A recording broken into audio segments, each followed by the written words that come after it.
Língua proletaria do meu povo, eu falo porque sim, porque me gusta,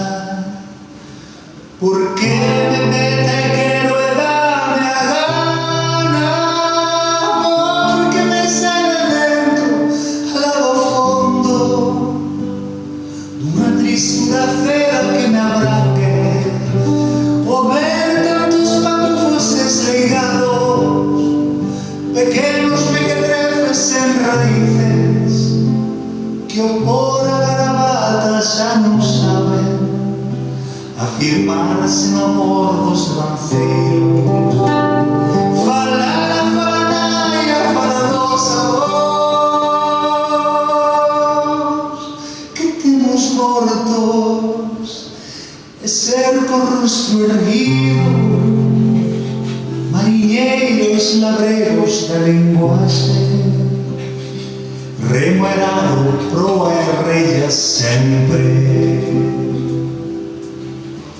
Língua proletaria do meu povo, eu falo porque sim, porque me gusta, porque me peta, quero e dá-me a gana,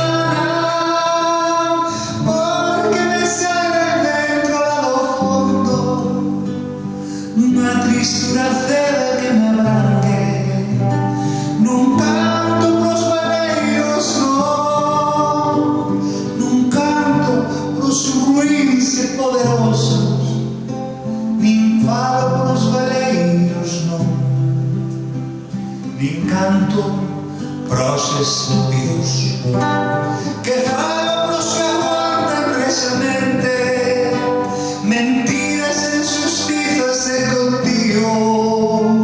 pros que escuan e choran un pranto cotía de bolboretas, de lume e vento sobre os ollos nus. Língua proletaria do meu povo, eu falo porque sim, porque me gusta,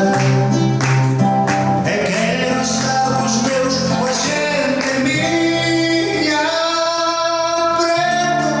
dos homes vos que sofren longo,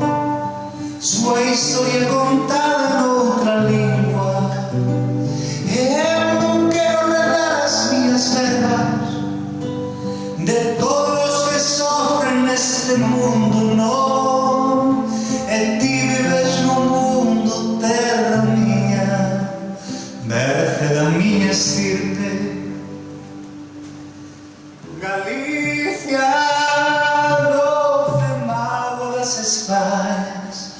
deitada rente ao mar e se camiño.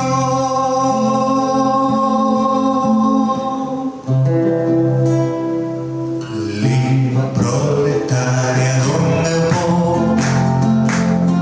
eu falo porque sim, porque me gusta, e quero estar cos meus, coa xente miña, preto os mesmos que sofren longo, a súa historia contada